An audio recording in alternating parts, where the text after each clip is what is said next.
इधर मैं एक गहरे अंतर्द्वंद में हूँ। इस अंतर्द्वंद का कारण और कुछ नहीं, मेरा एक सपना है जो कुछ दिनों से लगातार मेरी नींद हराम कर रहा है। सुबह उठता हूँ तो लगता है कि जैसे शरीर में जान ही नहीं रही। हाथ पैर कांपने लगते हैं। स्नाविक शक्ति क्षीण पड़ती जा रही है। कुछ भी याद नहीं रहता। छोटी छोटी बातें तक भूल जाता हूँ। भूख लगती नहीं। सर में हमेशा दर्द रहता है। लगता है जैसे कोई भारी बोझ मेरे सिर पर रखा हुआ है और मैं कभी भी इस बोझ के नीचे कुचल कर मर जाऊंगा। सपना आता है तो डर लगता है और नहीं आता तो डर और भी बढ़ जाता है। सोचता हूँ खुदा न खास्ता सपने की बात अगर कहीं सच हो गई तो क्या होगा। जेठ की भरी दोपहरी में यही सब सोचकर कपकपी छूट जाती है। तंत्र मंत्र व्रत उपवास सब करके देख लिए, कुछ हल नहीं निकला। सपना जब आता है तो मैं एक दूसरी ही दुनिया में चला जाता हूँ, जहाँ कहीं कोई जमीन नहीं है, सिर्फ बादल हैं और बादलों पर तैरती हुई मृतात्माएं। इतिहास पुरुष भी, जिनके किस्से कहानियां हम अक्सर इतिहास की किताबों में पढ़ते थे, या जिनके चित्र देखकर हमारा सीना गर्व से चौड़ा हो जाता था, वे सब जो हमारी कल्पनाओं में थे या कल्पनाओं के बाहर, एकाएक सपनों में तैरने लगते हैं। सपनों में जहाँ कोई जमीन नहीं है, वहीं दंडाधिकारी अपनी गुरु गंभीर आवाज में हम सबके कर्मों का लेखा जोखा सुना रहे हैं। किसने कितने पाप किए, किसने कितने पुण्य, हर क्षण का हिसाब है। मृत आत्माएं रो रही हैं, गिड़गिड़ा रही हैं। बड़ा ही विभत्स दृश्य है। एक तरफ लोगों के शरीरों से चमड़ी उधेड़ी जा रही है, तो दूसरी तरफ तेल के खौलते कड़ाहे में लोगों को पकड़ कर डाला जा रहा है। लोग बिलबिला रहे हैं। मैं ये सब देखकर कांप जाता हूँ कि अचानक एक विभत्स सी छाया हाथ में लाल जलती सलाखें लिए मेरी ओर बढ़ती है। मैं भागने को होता हूँ कि 4-5 बलिष्ठ छायाएं मुझे पकड़ लेती हैं। दंडाधिकारी कह रहे हैं कि मैंने दुनिया का सबसे जघन्य पाप किया है, कि मैं ब्रह्म हत्या का दोषी हूँ। मेरा अपराध सिद्ध हो जाता है। अपने भैंसे पर बैठे धर्मराज मुझे मेरा दंड सुनाते हैं। महाराज चित्रगुप्त एक कुटिल मुस्कान के साथ अपना बहीखाता बंद कर रहे हैं। हाथ में जलती सलाखें लिए वो विभत्स छाया एक बार फिर मेरे निकट आ जाती है। गर्म जलती सलाखें मेरी आंखों में घुसेड़ी जा रही हैं। फिर उसी से मेरे पेट में छेद किया जाता है। आंतें बाहर, गुर्दे से खून चू रहा है। मैं चीखने को होता हूं तो चीख नहीं पाता। जुबान तालू से सिल गई है। मैं कुछ देख नहीं सकता, बोल भी नहीं सकता। कान में पिघला हुआ शीशा उड़ेल दिया जाता है। अब मैं कुछ सुन भी नहीं सकता। मेरा पूरा अस्तित्व चीख चीख कर विरोध कर रहा है, मगर मेरा विरोध कहीं दर्ज नहीं होता। मैं एक साथ अंधा, गूंगा, बहरा सब बना दिया गया हूं। तभी एक आकाशवाणी होती है और कहती है कि तूने निषिद्ध को देखा, निषिद्ध को सुना, निषिद्ध को किया, ले अब उसका परिणाम भोग। ये सपना मेरे लिए रोज का किस्सा है। एक मनोचिकित्सक से राय ली तो उसने कहा कि मेरे अवचेतन में कहीं कोई अपराध बोध है जो निरंतर मेरे सपनों में प्रस्फुटित हो रहा है। अवचेतन में अपराध बोध? क्या सचमुच? नहीं, ऐसा नहीं हो सकता। मैंने कभी किसी का बुरा नहीं किया, यहां तक कि कभी किसी का बुरा सोचा भी नहीं। कभी कभी बिना सोचे ही बहुत कुछ हो जाता है, जैसे यही कि बिना कुछ सोचे इस वक्त मैं अपने कंप्यूटर पर बैठा हूं। पासवर्ड डालते ही कंप्यूटर में पी पी की आवाज होती है। मेरी फाइल मेरे सामने है। बटन दबाते ही मेरा बायोडाटा आता है। मेरा नाम, कदकाठी समेत स्वास्थ्य संबंधी तमाम विवरण इसमें दर्ज हैं। एक एक कर मैं उन सबको पढ़ना शुरू करता हूँ। मुझे लगता है कि मैं ये सब किसी और के बारे में पढ़ रहा हूँ। इस पूरी आंकड़ेबाजी में मैं कहाँ था? मैं सोचने लगता हूँ। कुछ याद नहीं आता। मैं अपना हाथ हवा में हिलाता हूँ और अपने सिर का एक बाल नोच लेता हूँ। जिस समय मैं अपने सिर का वो बाल नोच रहा था, ठीक उसी समय कंप्यूटर पर एक डायलॉग बॉक्स उभरता है जो मुझसे पूछता है, क्या मैं अपनी वंशावली के बारे में कुछ जानना चाहता हूँ? मैं अनचाहे ही यस क्लिक कर देता हूँ। शायद मेरे सिर से नोचे हुए बाल और मेरी इस वंशावली में कहीं कोई अंतरंग और गूढ़ संबंध है। क्या पता। कंप्यूटर स्क्रीन पर मेरा वंश वृक्ष उभर आया है। मैं इस वंश वृक्ष को पढ़ता हूँ। पढ़ता नहीं बल्कि देखता हूँ। ये देखना कुछ अलग तरह से देखना है, जैसे इतिहास में सोलोमन की तलवार को देखना या नोआ खोली के वीराने में गांधी की लाठी को देखना। कुछ वैसे ही जैसे स्वप्न में मैं मृतात्माओं को देखता हूँ। स्वप्न में मृतात्माओं को देखना क्या सोलोमन की तलवार या गांधी की लाठी को देखने जैसा होता है? क्या पता। फिलहाल तो मैं एक फटे हाल सा घर देख रहा हूँ, जहाँ के लोग कभी अन्न को तरसते थे। ये सन 40-45 के आसपास की बात है। कंप्यूटर की इबारत बताती है कि उस समय हिंदुस्तान की आबादी भी कोई 40-50 करोड़ के आसपास ही थी। उनमें कितने ब्राह्मण, कितने क्षत्रिय, कितने बनिया और कितने शूद्र थे, ये ठीक ठीक कंप्यूटर को नहीं पता। कंप्यूटर के पास तो उस वक्त के इतिहास की कुछ ब्यौरेवार जानकारियां हैं, जैसे हिटलर और गांधी की कद काठी में कितना अंतर था, या चर्चिल के सिगार का नाप क्या था। द्वितीय विश्व युद्ध के पहले रूजवेल्ट की परेशानी और उसके न्यू डील कार्यक्रमों का भी यहाँ जिक्र है, लेकिन उस सब में मेरी समस्या हल नहीं होती। इससे भी नहीं कि सन 1932 में गांधी और आंबेडकर के बीच क्या क्या बातें हुई और उसमें किस तरह गांधी ने सवर्णों का पक्ष लिया। हालांकि जिस सपने का मैंने जिक्र किया है उसका संबंध कहीं न कहीं इन तमाम ऊल जुलूल बातों से भी है, लेकिन फिलहाल तो कहानी की मांग है कि मैं आपसे सन 40-45 के उसी फटे हाल से घर में ले चलूं जहां के लोग कभी अन्न को तरसते थे। तो कंप्यूटर ने जो नक्शा दिया है उसके अनुसार ये घर अवध के एक बहुत पिछड़े हुए गांव में था। इसके पिछड़ेपन का अंदाजा इसी से लगाया जा सकता है कि दुनिया जहान की बड़ी से बड़ी घटना की खबर भी यहाँ महीने भर बाद ही आती थी। यहाँ तक कि हिंदुस्तान की आज़ादी की खबर भी यहाँ महीने भर बाद ही आई थी। सिर्फ गांधी जी की हत्या की खबर ही एक ऐसी खबर थी जिसके बारे में कहा जाता है कि वो यहाँ अपने होने से पहले आ गई थी, और इसको यहाँ लाने का श्रेय गया था पंडित धर्मराज को, जो उसी फटे हाल से घर में रहते थे जहाँ का ये किस्सा है। उस समय इस घर की दीवारें यानी भीत मिट्टी की थी। हर साल बरसात में जितनी मिट्टी बहती उससे ज्यादा बाद में उस पर थोप दी जाती। इस तरह उस घर की भीत लगातार मोटी होती रही। उसके मोटापे का अनुमान आप खुद लगाइए, क्योंकि कंप्यूटर पर फिलहाल उसके बारे में कोई सूचना नहीं है। सूचनाएं जो हैं वे पंडित धर्मराज के पिता पंडित राम बदन के बारे में हैं, जो अपने समय के पुराने रईस, जमींदार, अंग्रेज भक्त और शास्त्रज्ञ पंडित थे। अवध के इस पिछड़े गांव में आने से पहले वे काशी में थे और सुना है कि महामना मालवीय जी के निकटतम सहयोगियों में गिने जाते थे। उस समय बनारस में काशी हिंदू विश्वविद्यालय की नींव पड़ रही थी। पंडित रामबदन नींव की ईंट थे। नींव की ईंट कभी कंगूरा नहीं बनती, सो पंडित रामबदन भी कंगूरा नहीं बन सके और एक दिन अचानक काशी छोड़कर अवध के इस पिछड़े हुए गांव में आ गए।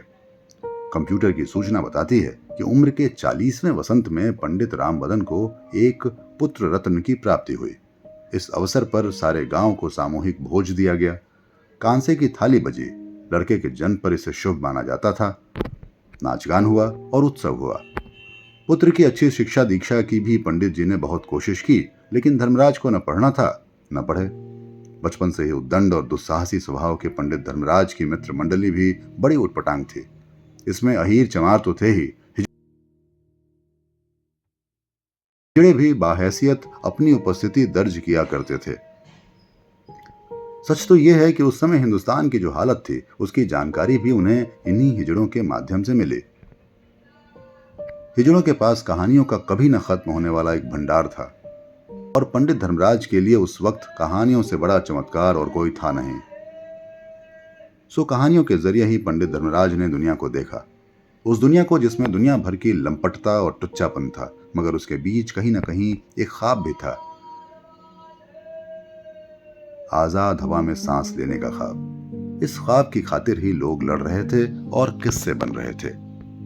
जिस हिजड़े से पंडित धर्मराज की घनिष्ठता थी उसका नाम था शबनम। हर कोई उसे शब्बो कहता। पंडित धर्मराज भी। शब्बो के रंग ढंग ही निराले थे। आम हिजड़ों की तरह वो गाली गलौज नहीं करती थी, न किसी की थुक्का फजीहत। जिससे जो मिल जाए उसे वो अपनी किस्मत मानती, न मिले तो खुदा का खौफ खाती। शब्बो की पूरी जिंदगी घूमते ही बीती थी। पंडित धर्मराज से एक बार उसने कहा कि पंडित, जो न मर्द होते हैं न औरत, उनकी भी क्या जिंदगी होती है। बस खाना बदोश की तरह घूमते रहो, कभी यहाँ तो कभी वहाँ, चारों ओर रोशनी की चादर लपेटे। जैसे कोई जुगनू अंधेरों से लड़ता है, वैसे ही हम सब अपने आप से लड़ते हैं। वक्त जरूरत, मर्द, औरत और क्या कुछ नहीं हो जाते हम, मगर वो कभी नहीं बनते जो हम सचमुच होते हैं। जब कभी शब्बो इस तरह की अनर्गल बातें करती, पंडित धर्मराज समझ जाते कि ये किसी नई कहानी की भूमिका है। कहानी जो शब्बों की जिंदगी, उसके दर्द से जुड़कर भी उससे बिल्कुल अलग होती। वो उसे ऐसे सुनाती जैसे वो सब किसी और के बारे में सुना रही हो। उस दिन भी उसने उसे ऐसे ही सुनाया था, एकालाप की तरह। उसने कहा कि उसका जन्म एक बहुत ही बड़े घर में हुआ था। माँ बाप सब खानदानी लोग थे। उसकी जाति क्या थी ये शब्बो ने नहीं बताया, और न पंडित धर्मराज ने उससे पूछा। पूछने की शायद जरूरत भी नहीं थी, क्योंकि जाति तो मर्दों की दुनिया का शब्द है। एक हद तक औरतें भी उसमें घुसपैठ कर लेती हैं, लेकिन जो न मर्द होते हैं न औरत, उनकी जाति क्या और क्या वर्ण। खैर, तो शब्बों के अनुसार उसका जन्म एक बहुत बड़े खानदानी परिवार में हुआ था। बड़े लाड़ प्यार से पाला गया उसे। पहले तो किसी ने ध्यान नहीं दिया, मगर धीरे धीरे जब शब्बो बड़ी होने लगी, तब उसकी माँ ने एक दिन गौर किया कि शब्बों का लैंगिक विकास सामान्य नहीं है। माँ के इस अन्वेषण से घर में भूचाल आ गया। शब्बो अब न लड़का थी न लड़की। पिता भरी जवानी में ही बुढ़ा गए। माथे की सलवटें इतनी गहरी हो गईं कि वे उसी में डूब कर रह गए। उस वक्त शब्बो की उम्र थी 10 वर्ष। अगले 10 वर्ष उसने उसी गलद अश्रु भावुकता के बीच गुजारे जिसमें मृत्युशैया पड़ा कोई रोगी अपनी बाकी जिंदगी गुजारता है। घर से बाहर निकलने की उसे पाबंदी थी, और घर में किताबों का अकूत भंडार था। पिता चाहते थे कि वो लड़का बनकर रहे, और माँ उसे लड़की बनाने पर उतारू थी। ये एक अजीब सी कश्मकश थी जिसने शब्बों को भीतर ही भीतर तोड़ कर रख दिया। कुछ छिटपुट और बिखरी हुई सूचनाओं के अनुसार उसने 1-2 बार आत्महत्या का प्रयास भी किया था। ये जलियांवाला बाग हत्याकांड के बाद का समय था। गांधी जी ने असहयोग शुरू कर दिया था, और हिंदुस्तान के तमाम शहरों में विद्रोह की चिंगारी दावानल बनकर भड़क उठी थी। इसी किसी समय शब्बो के माता पिता की मृत्यु भी हो गई, और वो घर छोड़कर कलकत्ता भाग गई। पंडित धर्मराज को शब्बो ने जो कहानी सुनाई, वो दरअसल इसी कलकत्ते की कहानी थी, जहां उसे एक अंग्रेज सार्जेंट जॉन रॉबर्ट मिला था, और जिसने उसे भरपूर प्यार दुलार और स्नेह दिया था। ये कैसी विडंबना थी। शब्बो ने बताया कि एक रात पिता तुल्य रॉबर्ट ने उसे अपनी बाहों में भर लिया। किसी वहशी और हिंसक जानवर की तरह उसने उसके सारे वस्त्र फाड़ डाले, और औंधे मुंह उसे अपने बिस्तर पर लाकर पटक दिया। उस रात तरह तरह के अप्राकृतिक यौनाचार का जो सिलसिला चला, वो अगले कई दिनों तक बदस्तूर कायम रहा। इसमें बूढ़े रॉबर्ट से लेकर उसके तमाम कर्मचारियों और मित्रों की सक्रिय भागीदारी रही। प्रेम और विद्रोह के कुछ बीज शब्द शब्बों को यहीं से मिले। दरअसल हुआ ये कि एक रात सार्जेंट रॉबर्ट अपने मित्रों के साथ शराब के नशे में धुत होकर आया। आते ही उसने शब्बों को अपनी बाहों में भर लिया और कहा, "It's fatal night. The star has gone out. A woman has passed away, and a mongoose has killed a snake." आज की रात कत्ल की रात है। आज एक तारा बुझ गया, एक औरत मर गई, और एक नेवले ने एक सांप को डस लिया। शब्बो ने यह सुना और चुपचाप दूसरे कमरे में चली गई। उसे समझ नहीं आ रहा था कि यह सब क्या है और क्यों है। वो रॉबर्ट से इतना प्यार करती थी कि उसकी हद दर्जे की क्रूरता भी उसे स्वीकार्य थी। लेकिन उस रात जब शराब के नशे में धुत रॉबर्ट ने बताया कि किस तरह उसने एक विद्रोही औरत की कोख को अपने बूट के नीचे मसल कर रख दिया, उस कोख को जिसमें विद्रोह का एक और बीज पनप रहा था, तब सचमुच शब्बों का रोम रोम कांप उठा।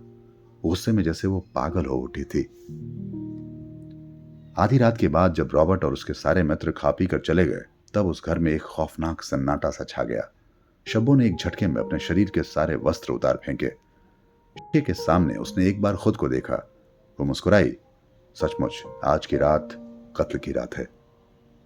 उसके होठों ने एक बार कहा, और फिर उसने दीवार पर टंगी वो तलवार निकाल ली जिसके बारे में रॉबर्ट अक्सर कहा करता था कि ये तलवार सोलोमन की तलवार है जो हमेशा न्याय के लिए ही उठती है।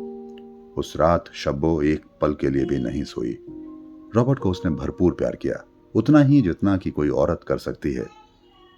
हालांकि शब्बो पूरी तरह औरत नहीं थी। रात के अंतिम पहर जब आसमान से तारे विदा होने लगे, शब्बो का निढाल मुर्दा शरीर तन कर खड़ा हो गया। उसके हाथ में रक्त सनी सोलोमन की वही तलवार थी जिसने ठीक उसी क्षण जब रात का अंतिम तारा विदा हो रहा था, सार्जेंट रॉबर्ट का सिर उसके धड़ से अलग कर दिया। शब्बो ने उस वक्त रूंधे गले से कहा था, "Really, it was fatal night." उसके बाद शब्बो ने कलकत्ता छोड़ दिया और दर दर भटकने लगी। कंप्यूटर की सूचना बताती है कि पंडित धर्मराज को शब्बो ने यह कहानी तब सुनाई थी जब दिल्ली के लाल किले में आजाद हिंद फौज के सिपाहियों पर देशद्रोह का मुकदमा चल रहा था। इन्हीं दिनों पंडित धर्मराज पर अहिंसा का भूत भी सवार हुआ, लेकिन उससे पहले कहानी का एक सूत्र और। पंडित धर्मराज के पिता पंडित रामबदन अपने पुत्र की गतिविधियों से आजिज आ चुके थे।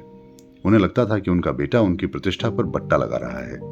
अहीरों चमारों की संगत और सुराजियों के प्रति उसका प्रेम उन्हें बहुत खतरनाक लगता। फिर उन दिनों पंडित धर्मराज ने अपने कुल की प्रतिष्ठा को ताक पर रखते हुए एक हिजड़े के साथ भी रहना शुरू कर दिया था। पंडित रामबदन को इन सब में किसी बड़ी साजिश की गंध आती। एक बार तो घर पर पुलिस भी आ गई और पंडित धर्मराज को पकड़कर थाने ले गई। दरअसल हुआ ये कि कुछ ही दिन पहले थाना अली सराय पर कुछ सुराजियों ने मिलकर एक बम फेंका था, जिसमें थाना प्रभारी के साथ एक हवलदार भी जख्मी हो गया था। पुलिस को शक था कि उन सुराजियों में एक पंडित धर्मराज भी थे। जैसे तैसे करके पंडित रामबदन ने उस मामले को तो खत्म कराया, लेकिन उनकी चिंता बढ़ गई थी। वे उदास और निराश रहने लगे थे। आखिरकार उन्होंने निर्णय लिया कि पंडित धर्मराज का विवाह कर दिया जाए। शायद इसी से उनमें कुछ सुधार आए, लेकिन नहीं, न पंडित धर्मराज को सुधरना था न वे सुधरे। उस पर हुआ यह कि अपनी पत्नी के प्रति उनमें एक तरह की विरक्ति आ गई। पंडित रामबदन इसी पुत्र चिंता में धीरे धीरे घुलते रहे और आखिर एक दिन स्वर्ग से धार गए। कुछ दिनों बाद मां ने भी उन्हीं की राह पकड़ी। अट्टी पट्टीदारों ने पंडित रामबदन की जमीन जायदाद पर कब्जा करना शुरू कर दिया।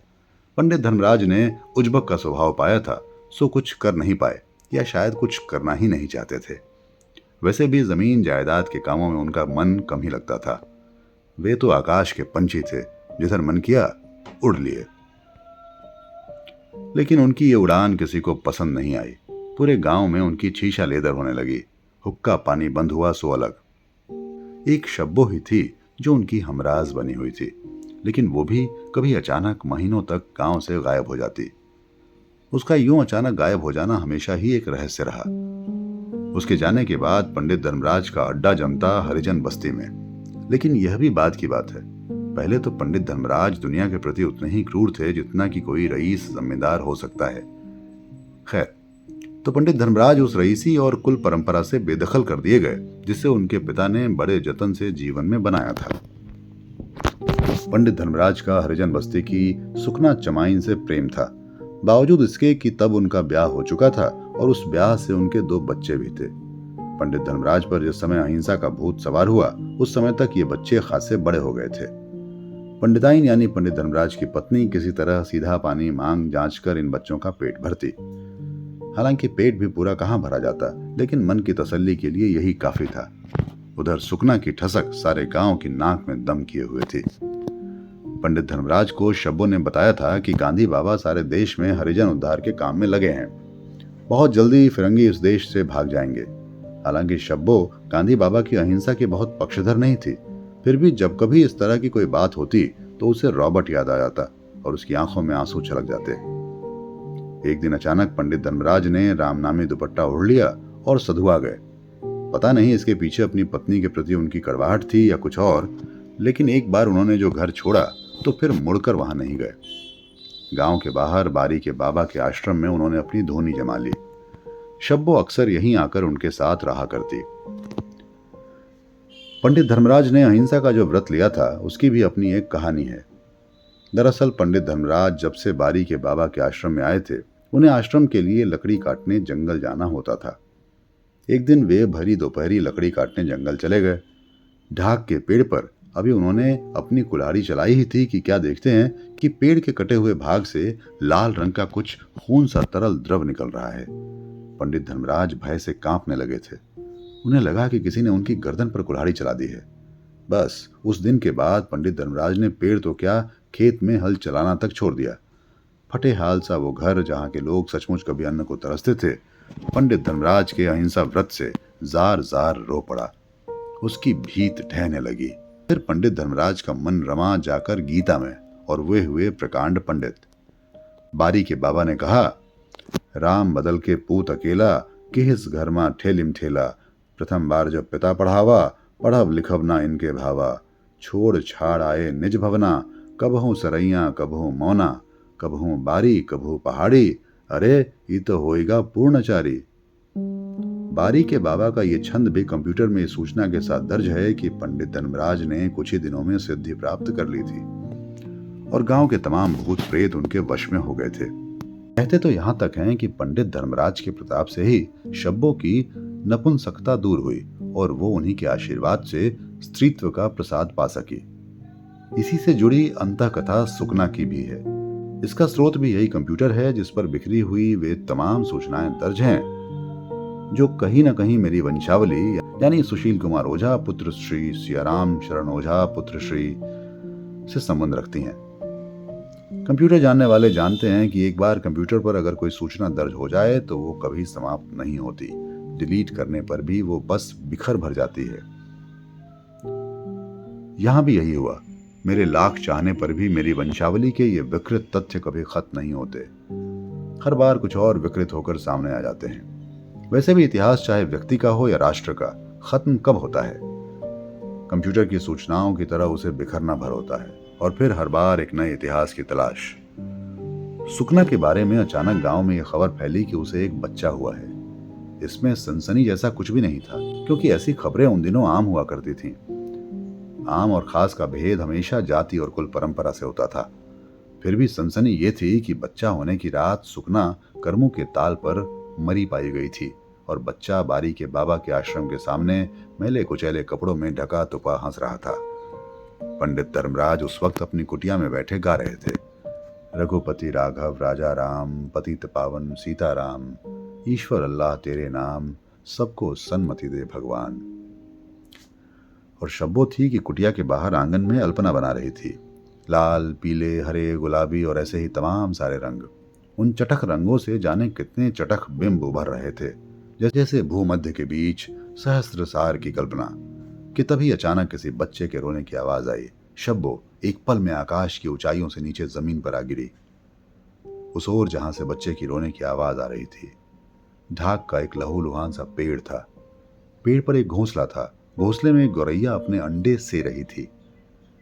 शिशु सूर्य ने अभी अपने पंख फैलाने शुरू भी नहीं किए थे कि उसके लाल लाल पंखों ने जैसे पूरा का पूरा आकाश ढक लिया।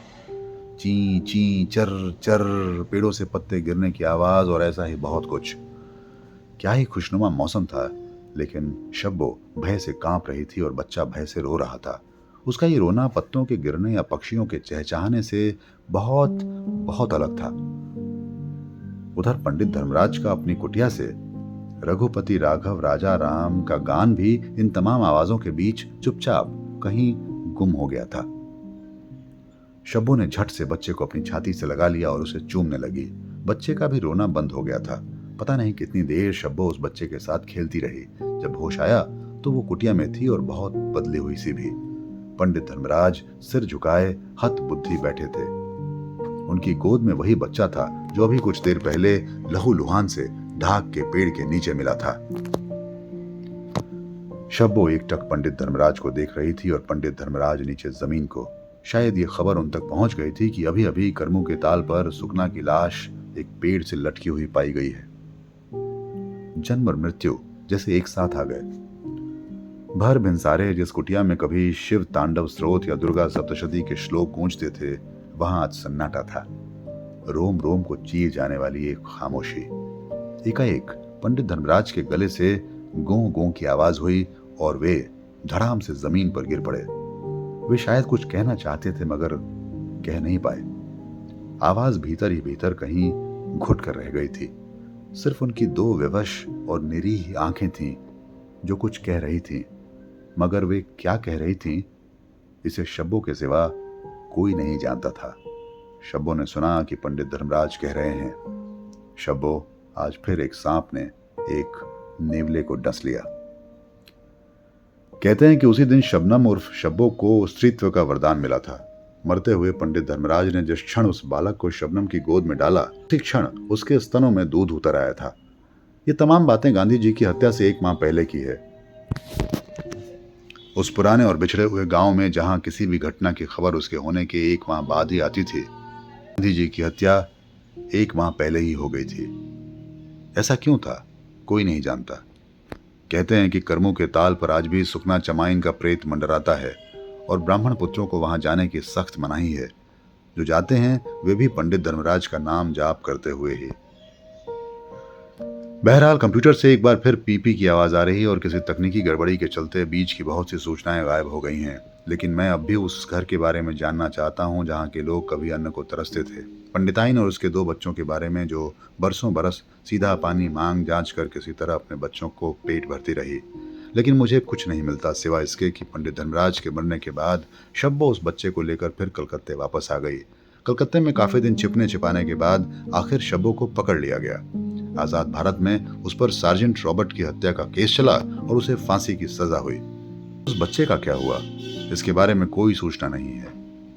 कंप्यूटर बताता है कि वो बच्चा कोई और नहीं, मेरे ही पिता पंडित सियाराम शरण ओझा थे। पंडित सियाराम शरण ओझा कैसे बने, इसके बारे में कंप्यूटर पर कोई सूचना नहीं है। अब दुनिया की तमाम सूचनाओं के बीच बस मुझे इसी एक सूचना की तलाश है, लेकिन वो भी मुझे नहीं मिलती। लेकिन हाँ, पता नहीं क्यों और कैसे कंप्यूटर स्क्रीन पर इस वक्त मेरे सामने इस सदी की पहली राष्ट्रीय जनगणना के आंकड़े आ गए हैं, जिसमें कहा गया है कि इस बार हिजड़ों को भी पुरुषों के खाते में डाल दिया गया है। अब भला बताइए इस सूचना का इस कहानी से क्या संबंध हो सकता है। खैर, फिलहाल तो मैं अपने उस सपने के बारे में सोच रहा हूं जिसने इन दिनों मेरी नींद हराम कर रखी है। ब्रह्म हत्या जैसे शब्द हर समय मेरे कानों में घंटियों की तरह गूंजते हैं। जागते हुए भी लगता है कि मैं नींद में हूं और वही विभत्स सपना देख रहा हूं जिसमें महाराज चित्रगुप्त अपनी कुटिल मुस्कान के साथ मेरे भाग्य का फैसला करते हैं और हाथ में गर्म लाल सलाखें लिए वो विभत्स काली छाया मेरा पीछा करती है। मैं पागलों की तरह चीखता हूं, लेकिन नहीं, मेरी आंखें फोड़ दी जाती हैं और कानों में पिघला हुआ शीशा उड़ेल दिया जाता है। सचमुच मैं कुछ देख नहीं सकता, कुछ सुन नहीं सकता। इतिहास की कोई भी शक्ति अब मेरे साथ नहीं है। मैं बिल्कुल निरीह और अपाहिज हो चला हूं, बावजूद इसके कि कंप्यूटर पर अब मैंने अपना इतिहास बदल दिया है।